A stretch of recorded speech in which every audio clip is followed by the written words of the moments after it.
Hello, Eric. Thank you so much for being here. Thanks, Kimberly. I'm excited to be on your show. Thank you so much. So, I am going to read your official bio, and then I will do the unofficial bio, and then you will get the opportunity to share anything else that we might have missed that you would like our listeners to know about you. So, I am going to read this if that is okay with you. Perfect. Okay. Eric is the founder of Retire with Possibilities, an advisory and retirement coaching firm dedicated to helping people consciously design their own journey into retirement. Eric is a certified professional retirement coach and University of Chicago MBA with more than 3 decades of experience helping institutions and individuals better align their investments to the outcomes they truly desire. Eric is a baby boomer born in Washington, D.C., to a Costa Rican mother and a German father. He has lived in 4 countries and is fluent in Spanish.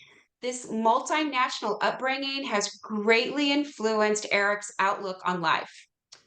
Right around his 50th birthday, it dawned on him that he needed to take greater ownership over his life. He started thinking about having more adventures in his life.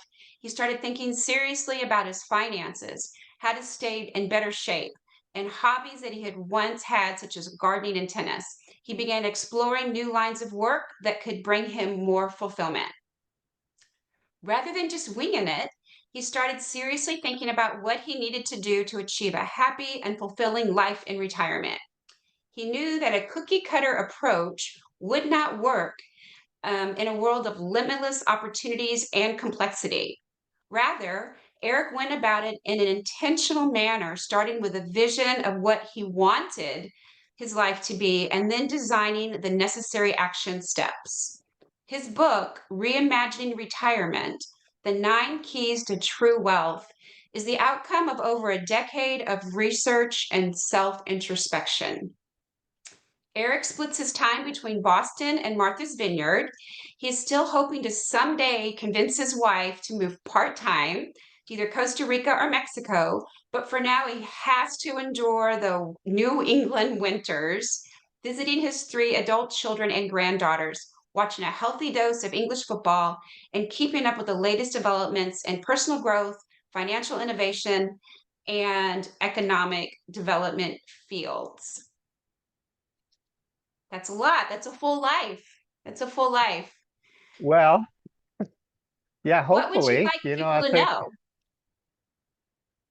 I think I'm not, a cookie cutter type of person. I have wide interests in different fields. Um, I love sports, I love gardening, I love capital markets, I love people, I like music. So I think that sort of my strength as a person is sort of my ability to kind of bring all of these things together.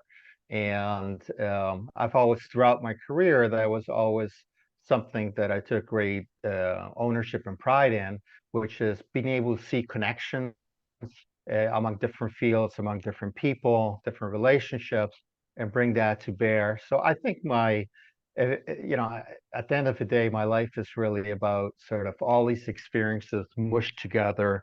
And I think as you read in terms of my bio, um, I grew up in a multicultural household and in different countries, and that always sort of shapes my view of things. So I tend to start kind of big and then kind of bring it down to something more manageable. And I neglected to introduce how we know each other. We are both certified retirement coaches, and we are on different masterminds together and different trainings where we serve different populations. I serve first responders going into retirement and in retirement. You take your plethora of experience and serve your clients. But we do have a lot of similarities in our certifications, our trainings, our passion for helping people, our desire to stay relevant. grow, learn best practices from other professionals in our field. So that is how, for people wondering how a numbers guy and a non-numbers gal met, that's our connection right there. So, and it's very interesting. And I'll tell you, when I am part of the trainings and I'm part of the masterminds, I kind of feel like that odd duck out of the group, because so many of you, have the 20, 30, 40 years of experience with the numbers and the investments and all of that. And, I come into the coaching world with um, the cop life experience, 30 years of being a Dallas police officer. But ultimately,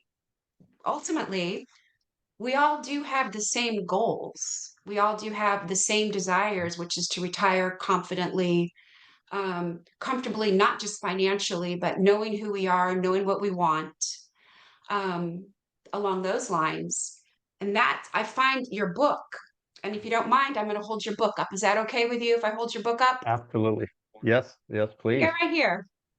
That Your looks book, good. yeah, it looks good, doesn't it? And it's a good book. I find it easy to read and just really full of a lot of information, a whole lot of information. And when I was reading your bio, it's very positive. You're at a really good place in life, and you've had a good life, but you do mention, let me get to it.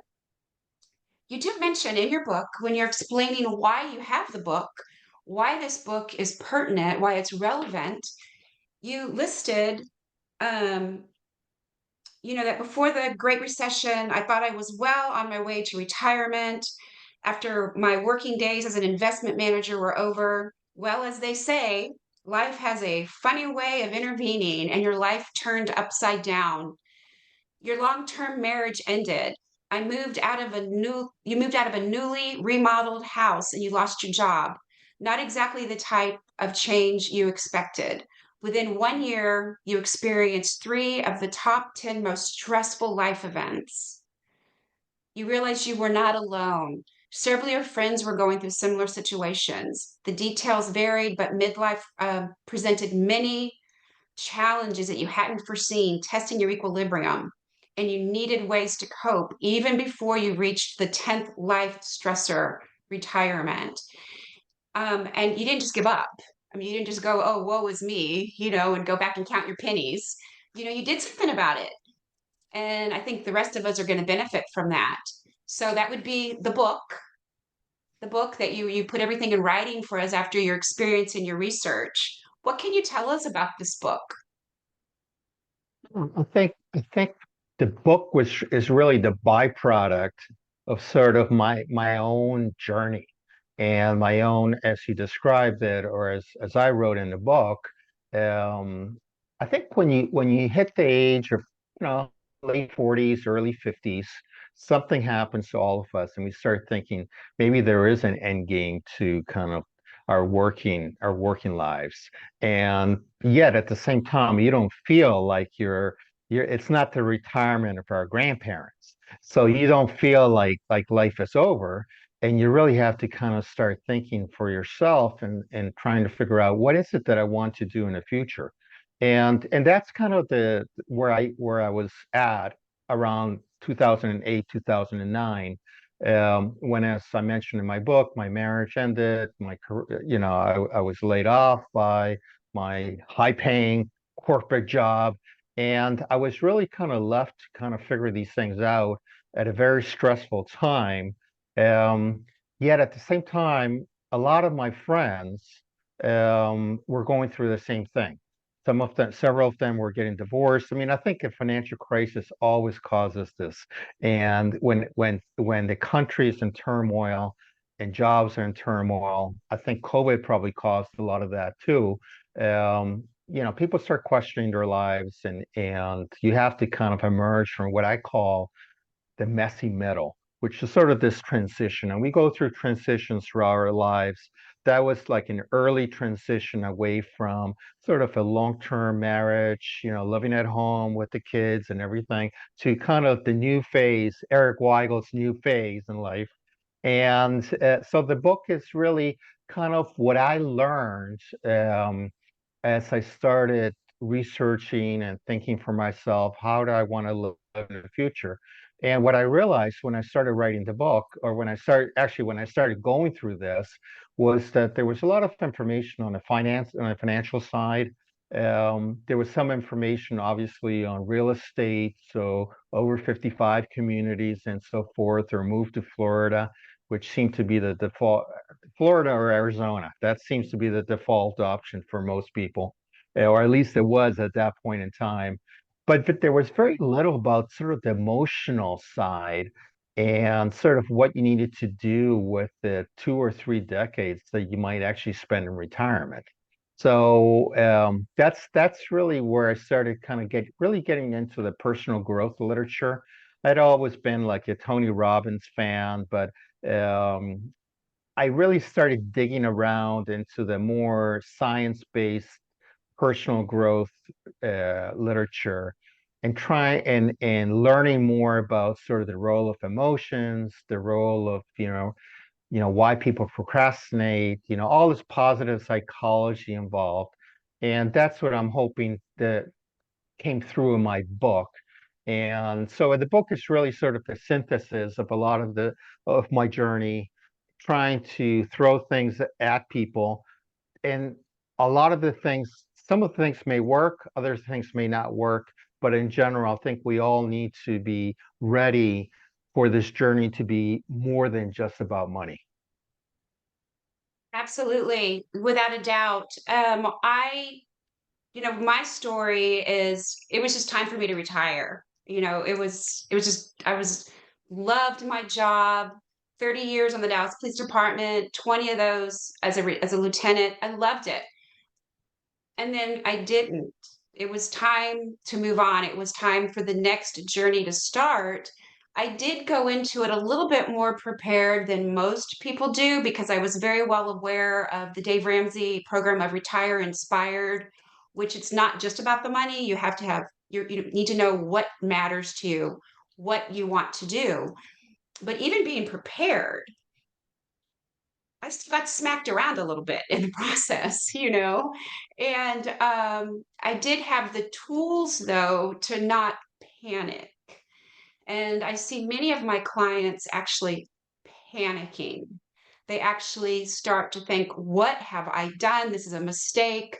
Well, I was a first responder for 30 years. That's all I know how to do. I just have to go back to doing that, and they start working for a different department or they do something related to it instead of stopping and doing kind of like what you did. And what we help people do now is, well, let's actually step back and look. What is our raw material? What is our end goal? And then the messy middle, like you coined. Let's work through this. um, you and I and other retirement coaches, non-financial retirement coaches, we offer people some steps. We offer them some framework to work through. And when I read your book, I'm like, hi, yeah, I sure wish I had that when I was going through this. And then I'll see some things and I'll go, oh, I did that.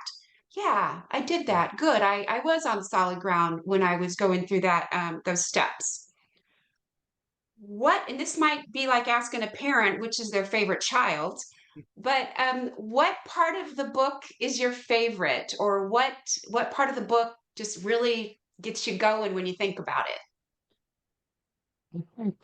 So in the book, I have this framework called the net wealth framework, and we won't go into all basically there's a chapter for each letter in that acronym. But the one chapter that I've benefited a lot from, and has also resonated quite a bit with a lot of my readers, is the chapter on emotional energy. And the reason for that is because people don't really think about that. They don't think about their emotional energy that much. They think about their physical energy. So, am I eating well? Am I exercising? They think about their financial health, right? Do I have enough money? Am I going to run out of money? Those type of questions.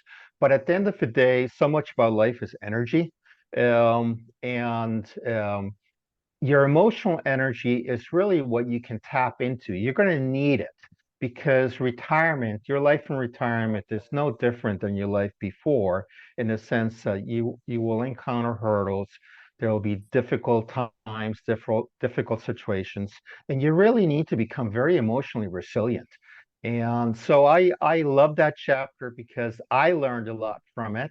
And I think I mentioned in the chapter that I I tend to be an emotionally, I don't want to call it volatile, but my emotions go up and down quite a bit. And I always blame my mother for that, my Latin background, which is really unfair, but I can't blame my father's background being German. He's much more level-headed. Um, but I think that chapter sort of highlights the need to really of mindset, preparing your mindset, having a positive attitude, um, understanding why you feel in a certain way, because there will be many times in retirement, before retirement, where you just wake up and you're anxious and you don't even know why. So trying to kind of figure that out and trying to kind of remove toxic thoughts out of your head, it's really a life skill that I think in retirement it becomes actually even more important because I kind of look at it and actually this was one of my readers made this observation to me. He said, it's really interesting that as our physical energy diminishes with age, you can actually offset that with your emotional energy. So, and I thought this is actually something that I've seen older people do very well.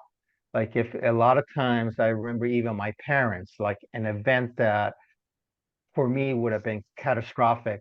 They just sat there and they had their coffee and cookies and they said, well, that's life and we just need to deal with it. And a much better way of dealing with things than, for example, a lot of younger people where the emotions are running a little bit more all over the map. So I think that's my favorite chapter. It's funny that you mentioned that chapter because one of the things I really liked about it, and again, I do like to tie all of the subject expert, all the authors, all the individuals in different areas, different niches. I do like to tie that information into the first responder world. I want to help people see the relevancy.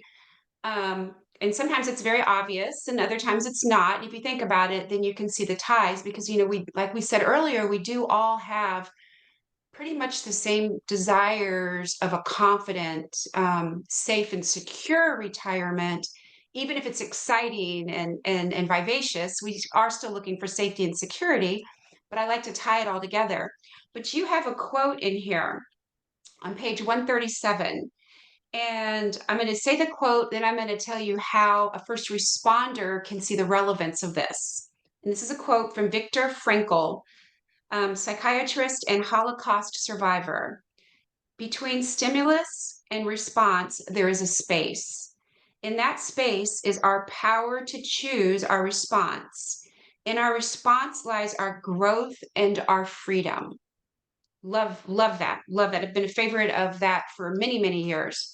Now, how that ties into first responder world is back in the day when I hired on 33 years ago now to the Dallas Police Department, it was you had to react quickly, immediately, now, react, react, react. Something happens, you have to react. If you don't react immediately, you're scared. If you don't react immediately, you're not brave. If you don't react immediately, you're not bold. You don't know what to do. And that's what you had to do. I mean, you just had to react. Do it, do it, do it, do it. What are you thinking about? Why aren't you doing something? And that was browbeaten into you. And now, thank goodness, over the years, because like every profession, things get better. You learn, things get better. The courts get involved, science gets involved. We know so much more about the brain now. But now you were trying to widen that space between the event, the stimulus, and the reaction. And you want all of your training to make that space as powerful as possible and as useful as possible. Like if your brain needs to go through 12 steps to make a final decision in that space, you want your training to have come in and maybe taken care of 8, 9, or 10 of those, if not all 12 of them. And then you have to use your immediate stimuli to make that final decision and that final action. So what I'm hoping is when a first responder hears that quote, they're like, well, I know how to do this. This is what I'm already doing. That space, I'm trying to provide myself space, use my education, use my experiences, use what I know about myself to make a good decision, not just react immediately based on fear, based on something I haven't really thought about without being aware of the consequences. So that is when I originally read the quote in the book. My first thought was, love the quote, very familiar with it. And the second one was, this ties directly in to how we are supposed to live, how we're supposed to make our decisions at work, on the job. There's no reason why we can't take that into retirement. Absolutely. No, that's one of my favorite quotes. And Viktor Frankl has, I mean, it's just an amazing sort of set of insight that he has been able to kind of share with the world. But no, I love that and that quote as well, and sort of the implication of that quote, which is we all need to kind of sit back and not just react. I mean, there will be times when you have to react very quickly, but for what we're talking about retirement, which is really, 2 or 3 decades of your life, a lot of your decisions, your daily decisions, you have to go through this, but also there are a lot of long-term decisions that require a lot of thought. And just to make it very clear to your listeners, I don't believe that you ever reach sort of, 100% of, you never get 100% of the answer. So you're always evolving. And even myself, as I've gone through this adjustment from being in a corporate world to being a retirement coach and advisor. There are good days and there are bad days. But there are more good days, thank goodness. But you're always kind of like adjusting, and you kind of see the summit, the mountaintop, but you're adjusting how you get there. And I think that's where this quote especially becomes very useful, because we're always going to have hurdles in the way. And there will be things like there are days that I wake up anxious. And as I mentioned before, I don't even know why, and then I start thinking, okay, well, I journal, for example, and that journaling for me is a great way to kind of remove that any sort of negative thoughts. And then I work out. Working out also is really useful for me, and whatever works for people. But it's putting a little bit of space so you don't believe your immediate thought that they're 100% precise, right? Yeah, love it. Love that. And I also want to clarify that there are absolutely times when in law enforcement and in life, you do have to make an immediate decision, immediate action. But I believe that my goal is to really help my clients discern which is the situation, and to use their own insight and their own experiences to know when it is an immediate decision or when, like you said, you can kind of think about it. You can kind of think about it, and using the example of waking up a little bit anxious, if you were to buy into that, your whole day is shot. If you Mhm. were to just say, "Oh, I'm anxious," and then something's wrong, and it's going to be an anxious day, and I have no control over this, and I'm just going to give up and just live anxious. That could be a long 10, 20, 30 years of being anxious, Right, you know? right. But, the things that you listed, the journaling, the working out, I mean, such positive ways to spend your energy, positive ways to spend your time. And of course, that does go back to some of the topics that you list, in your book. Love it. Love it. Thank you so much for that. Is there anything else that you would like to tell our listeners? Anything that we didn't cover that you would like to? a tidbit of knowledge, a nugget of knowledge you'd like to Yeah. share with them? Yeah, I think there are a lot of insights in the book and things you can do. At the end of the day, I tell all of my clients, I tell all my readers, it's really up to you to figure out what matters to you and, customize your own life, design your own life. And very important, don't stop at just thinking about it and planning for it. Actually take action. And if you had given me the choice of a second favorite chapter in the book, I would have said the chapter on taking action, because I think that's actually where a lot of people fall short. They might have great ideas, but they're always waiting for the right time to do things, or they face one or two hurdles and they don't take action after that. So I think it's think for yourself. I use the three words. I say think, plan, do, and you need all three. And the doing part is very important, because without taking action, nothing is going to change. Absolutely. Love that. Love that. And thank you for offering your second favorite one. That's good information. That's good information right there. Yeah. And when I think about myself, when I think about when I went into retirement, I did have a list of things I wanted to do, things I wanted to do. And I did them. I was able to achieve each of those. I did them. I got the part time job at the local plant store, working a couple hours a week. I joined a daytime women's Bible study. I have a very solid workout schedule. I am building and improving and feeding into relationships with women. So I'm doing all of the things I said I wanted to do. I'm so glad I did that, because I found out I worked 2 years at the plant shop, realized I didn't want to do it anymore, but I did it. And if I hadn't done it, I would always be wondering, what am I missing out on? What opportunities have I, lost? And it could have potentially come something bigger than it was. I did it, I enjoyed it, and I moved on.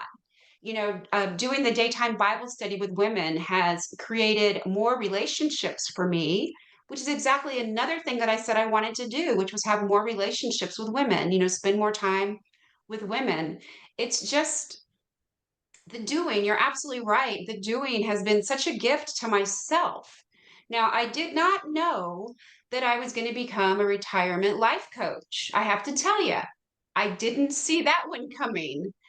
But, through looking at how I'm living, looking at what I want in the future, look at what I'm already doing, what talents and gifts do I have, what sacrifices I'm willing to make, it all lined up. And I mean, every day, I am so thankful. I thank God that I said yes to opportunities when they happened. And I'm glad I did it, instead of still sitting back wondering, when everybody's telling me I should do this, when the writing is on the wall, the opportunity is there, to have not done it, And let's look at this. Let's say I did it and I didn't like it. You can stop. And I think that's one thing a lot of retirees don't realize. You can do things, try it, and don't do it anymore. Absolutely. I mean, that's life, right? You try different things, and that's no different than when you're much younger. Let's say after college, lots of people start in jobs. They don't like the job after they thought becoming a CPA was going to be their life, their highlight. They found out it wasn't that exciting, and they moved on. So retirement is no different than that, right? I mean, and that's why I say that sort of your vision of yourself, of what you want your life to be, is always evolving. You're never at that 100% certainty of exactly what you want to do. So you try things, you enjoy some things more than you anticipated, and other things you just drop off. I think that's sort of the freedom that retirement gives you. You can try a lot of different things. You can drop them off, unlike earlier in your career, when you're during your career days when you had a job, you needed to pay the bills. you really couldn't really, for most people, you can't really quit your job until you have another one. And but in retirement, you can try a lot of these things, and some will stick and some won't, and that's fine. Well, I'm going to take that one step further with our first responders, police and fire and military and people along those lines there. That's not the whole description of first responders, but that's what I'm talking about in this moment. And that is many of us, once we started our jobs, once we got hired on, we knew that we needed to stay the long term. We thought we needed to stay the long term because we needed to work to that pension date. We needed to work to that date that we got our full benefits. And so a lot of people just stay there the whole time. Like I knew that I was going to work for at least 30 years in the Dallas Police Department because I wanted my 90% pension. I wanted my retirement. So that was my goal. That's what I did. So my mind is you have to stay. You have to stay until you reach that XYZ. So in retirement, that has been a shift for me. That has been a shift for me. Like when I decided to not work at the plant shop anymore, I still loved the people, loved the plants, but I didn't want to take the time away from my coaching life to be standing there in the plant shop. And I just finally realized, wait a minute, this is not an issue. This is no big deal. You know what you want to do, you know what you don't want to do, make it happen. It was that simple, and it was so freeing to make that decision. But when I've talked to some of my clients, they're like, "Oh, I can't walk away from something. I've committed to this." And I'm like, what, you signed a contract? I mean, what did you commit to? What is this? I mean, what is the prize at the end of doing what you don't want to do? So that's a very interesting area. That's a very interesting area that I think our first responders are really going to have to, like you said, look deep within them. Look deep within them, especially if the finance issue isn't there, especially if they don't have to keep doing that particular job for that particular dollar. Yeah, that's a very interesting way of looking at things. Very interesting way of looking at things. So the big question that I always like to ask: how does Eric want to be remembered as a retirement coach? I clearly, one of the reasons I became a retirement coach is to really help people. So for me, success means somebody that um, enjoys their retirement more fully or doesn't waste time trying to find that perfect retirement. Instead, settles for 80% is good enough and we'll figure out the rest. So I'm fairly humble in sort of what I try to do with my clients. If I can give them one or two nuggets of good information, good insights that changes their mindset a little bit, that facilitate some change that they need to make in their lives, I consider that a success. So I think the more people I can touch and sort of the more people I can influence in terms of opening up their mind and not defaulting to a retirement, their neighbor's retirement or their parents' retirement, but designing their own life in retirement. That to me is success and hopefully how people remember me. Yes, I think that what you just said right there is a huge gift to people. When you mentioned the 80%, I attended some training last year. I'm part of a doTERRA oil company, and I attended some training, and the speaker was awesome. He was amazing. I was taking all these notes, and then he said, "You know what?" He said, "You don't have to give, doesn't have to be 100%. It can be 80. Doesn't have to be A plus. It can be a solid B. It can even be a B minus. It can be a C." And I just remember thinking, what? What? It was life changing to hear that and to hear you say it again. Oh my gosh, that's just amazing. It gives me chills to hear that. Yes, Eric, There's some 80 is great. 80 is great, right? And in fact, Dan Sullivan, who's a business coach, always talks about the gap and the gain. Most people, when you have a goal, they kind of look at the mountaintop and they say, "Oh, it's really far, really tough to get there," so they give up. Dan Sullivan, one of his recommendations is always look at where you started relative to where you started.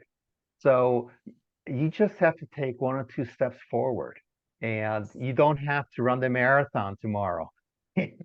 Just take a couple steps, get closer to where you want to go. And that's real. That's hopefully one of the messages that comes across when I coach people is that it's just incremental change. It's not You're not going to accomplish. You're not going to run a marathon without training. And a lot of your goals, if they're worthwhile, are going to take some time. And others will be much shorter term, but again, you got to get started somewhere. So don't try to be perfect.